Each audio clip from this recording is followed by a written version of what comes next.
nakapamili na po tayo mga around 6.3 million. Meron na lamang po tayong bibilhin ng mga 4 na milyong kaban ng palay sa ating mga magsasaka unless magkaroon po tayo ng karagdagang pang pambili at karagdagang pang warehouse. Yun po ang ating tinatarget sa ngayon. No. Okay. At yun nga ho, no, at ang sabi nga natin, narinig nga naman natin, yung wheat ay binibili ho natin ng 17 pesos per kilogram. O pwede rin 18, pwede rin 19, pero at meron din 20 pesos per kilogram. Tama po ba?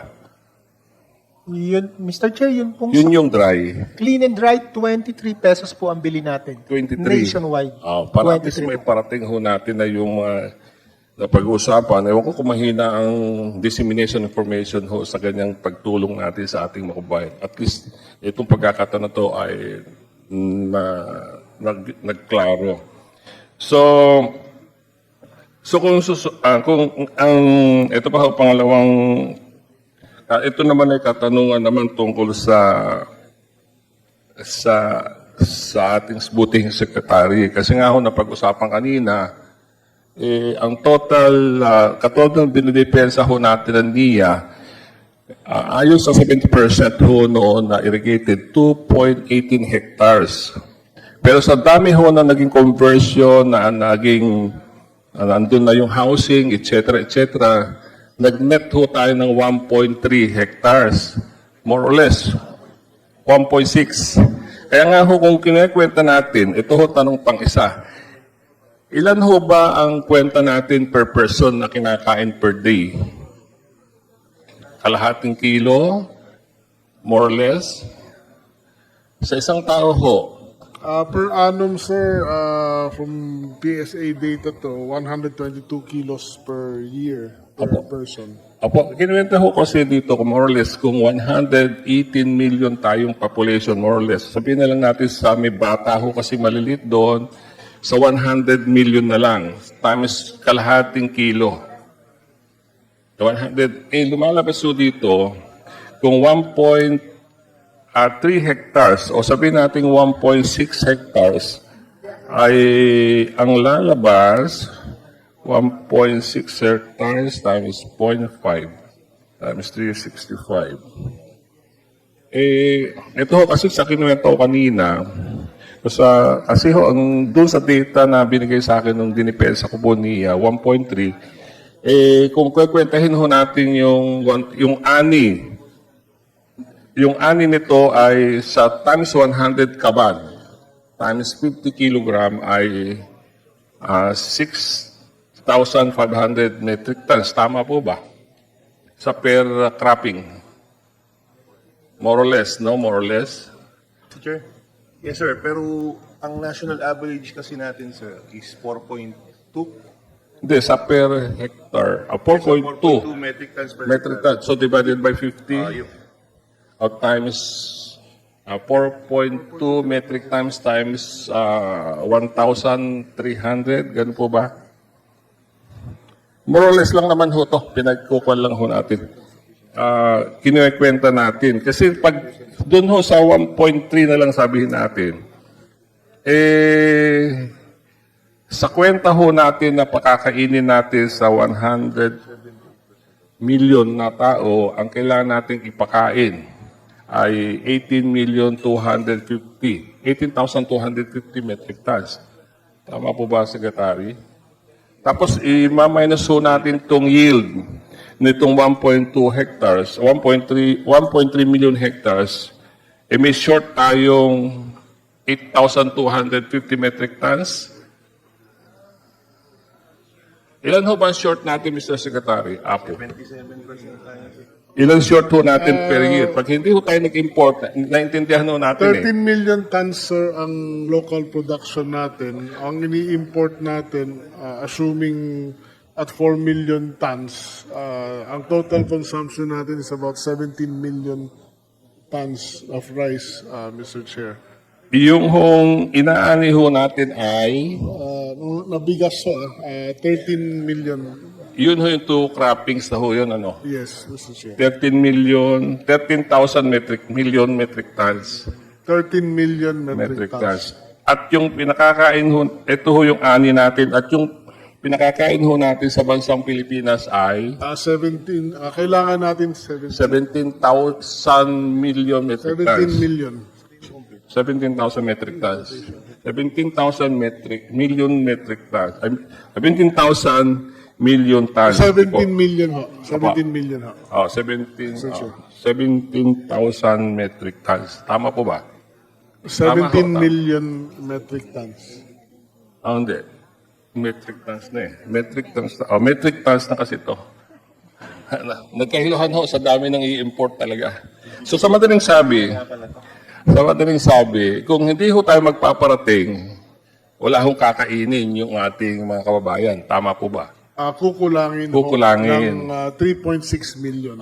Kaya naman ako nasasabi nga, yung iba ho kasi nagsasabi, totally stop na. Wala naman tayong pakakain na dahil kulang nga yung taniman natin. So therefore, Mr. Chair, Apo Secretary, talagang mag-import tayo. Ang pangalawang tanong ho rito, paano ho natin nasisigurado na yung pinararating ay dun lang ho sa buffer natin yung magiging kailangan natin? Paano ho natin makwa-quantify? Kasi nga nakita ho natin dito sa Bureau of Customs noong January 1 to December 31, 2024. Ito ho yung volume, 4,771,992,000 in metric tons po to, di po ba? Tama po ba? Yes, sir. Paano natin masisigurado na hindi sumusobra? Kasi pag sumobra ho doon sa buffer na kailangan natin na ipakakain natin, nangangahulugang sosobra yung mga stocks. Pag sumobra hong stocks, mumura talaga ang bigas. Babagsak talaga ho ang presyo, di po ba? Yes, Mr. Chair. Ang ginagawa namin ngayon moving forward is may ginagawang study ngayon which lalabas siguro by November 1 or November 2, yung production ng bawat area tsaka yung consumption. So makita yung deficit by province, by region, by Luzon, Visayas, Mindanao. Kasi ang nangyayari ngayon actually, bahala ang importer magpadala kung saan nila gustong ibagsak eh. Moving forward, hindi dapat ganon. Dapat magbabagsak tayo kung Specific po kulang sa dapat, Mindanao, magbabagsak tayo sa Mindanao. Kung ano lang ho kulang dapat, ano? Doon babagsak yun. Para hindi na rin pakalat-kalat yung mga bigas natin from, minsan meron pa sa Isabela, dadalhin pa ng Zamboanga eh. Di ba? Parang ang layo, tapos short din naman yung ibang area sa Luzon. So, inaayusin natin yun para yung logistics cost bumaba din para sa lahat at ma-manage natin maigi yung rice requirement per province. Ganun, Mr. Chair. Oo nga. Ang nangyayari ho kasi talaga, isa sa nagpapabagsak ng presyo yung sobra-sobra ang importations na nakikita natin. Kaya kung mariregulate ho sana natin yon ay talaga namang hong makakatulong sa mga farmers na katulad natin na ayaw na ho nilang magsaka sa ngayon. Bagkus ang gusto pa nga ho nila ibenta na yung mga sakahin nila. Kasi ang sabi ho nila, sa ngayon may bumibili ng 750, 8 pesos per kilogram. Ang kapital nila ay 12 pesos. So hindi pa man, talo na sila ng 4 pesos. So bakit para ho sila magtatanim kung malulugi din naman sila? So nangyayari ho ngayon ay pinakikiusapan natin na magtiis muna at ito yung mga pag-uusap na makakatulong tayo sa kanila. Yun ho yung naging sentimento, Mr. Secretary, Mr. Chair. Mr. Chair, tama ho yung sentimento ng ating farmers at yung pinabatid ni Congressman Tan. At kaya inaayos ho natin yan para may kinabukasan yung ating mga farmers. At sa nakikita ko naman ho sa ating pagtutulungan at na yung susunod na harvest season ng February, March, and April, marami tayong gagawin diskarte. Lalo na kahit wala pa yung batas, kaya nakakasiguro ko na mas maayos ang magiging sitwasyon at may pag-asa ang ating industriya. Salamat ho. Okay, ang Mr. Chair, ang nakita ko kasi natin kung anong didepensa natin ng NIA, sa perang 45 billion pesos na nilaan doon, yung 17 billion for restoration at yung 15 billion more or less para sa construction ng eligible land. Sa dulo ho nun, patapos natin gastusin yung 45 billion next year, plus yung 5 billion supposedly na ikakalat ho sana, pero ang intention ngayon ay ilagay sa Halaur reservoir dam doon sa canal component. Ang kailangan ho ng canal component ay 6 billion pesos. Kasi yung structure mismo, okay na po siya. Ang ma-generate hong patubig doon ay more or less kung na nagkakamali mga 30,000 plus hectares. Yun, ang nagiging kwanho natin. Kaya nga dapat sana ang nakikita ko ho rito, Mr. Chair, no? Apo Secretary, na damihan na, ang isa, yung kasi narinig rin ho natin kanina talaga, kaya bumabagsak ang presyo at ang mga magsasaka natin, kapag umaani, pagbasa, whether umiitim, nag-uugat na siya, wala na hong gustong bumili. Di po ba na mangingitim at babagsak ang presyo? Di po ba, Apo Secretary? Mr. Chair, yes, agree here. Oho, at ang isa pa nakikita ho natin doon, kulang tayo ng suporta nga sa dryer. Although, ang DA, natutuwa naman po tayo, Mr. Secretary, na meron ho kayong binibigyan na mga associations, na mga irrigation association, katulad ng mga Sakdeco sa Santiago City.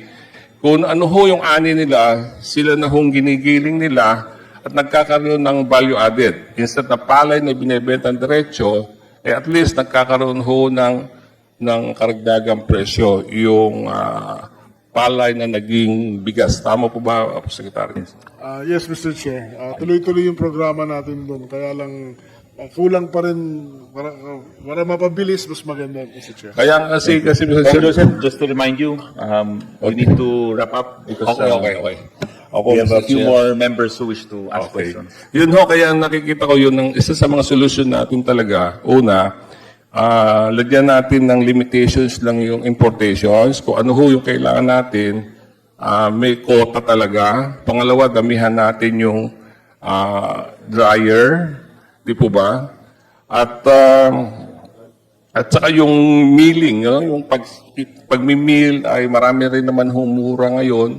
Pwede siguro by CIA o IAs o Federation ng Irrigators Association, mabigyan ho natin per area. At tuloy-tuloy din yung pagtuturo natin sa mga kababayan natin magsasaka na matuto sila sa tamang at modernong pagsasaka. Hindi katulad nung dating nakagisnan ay talaga namang yun na lang din ang ginagawa. Para sa ganun, mas tumaas ang yield natin at gumanda ang presyo ng ating mga magsasaka. Maraming salamat, Mr. Chair. Maraming po salamat, Secretary. Yes, thank you very much, Honorable Joseph Tan. May we yield the floor to the Honorable Chair, Miro Kimbo. Yeah, I think si Secretary Kiko has to go, but well, there are many other questions here. Just to wrap up, Secretary Kiko, is I think we've extensively discussed also the nuances of the different Republic Acts. Pero on record, Sec Kiko, now that you've served as the Secretary of Agriculture for quite some time, even coming from the private sector, now you're in the public sector running the entire portfolio. Is it of your considered opinion that RA 11203 on the absolute liberalization of importation of rice was a mistake? Tungkol sa liberalization ng importation ng rice, Mr. Chair, yes, it was a mistake. Of course, yung other salient points naman ng batas, like yung pagpondo sa mga mechanization, yung mga para sa farmers, okay naman lahat yun, tama. Yung ano lang, yung fully liberalization lang, nung ano, tsaka yung paggiba sa NFA, nagawing buffer stocking lang, yun yung dalawang pagkakamali doon sa batas na yun, Mr. Chair. Siguro panghuli na lang din, Secretary, since it's now part of House Bill number 1, all these amendments that are meant to address the nuances or the points where the law may have failed to carry out the objective. Siguro dun sa future natin na prohibition or rice ban importation, siguro observe na natin. Kami na po sa Kongreso nagbibigay sa inyo ng lakas ng loob na mas iksian natin Kasi nakita namin at naiintindihan namin kung saan kayo nanggagaling, baka magkaroon tayo ng mga kaso, magkaroon tayo ng filing of cases relative to the immediate imposition of the ban.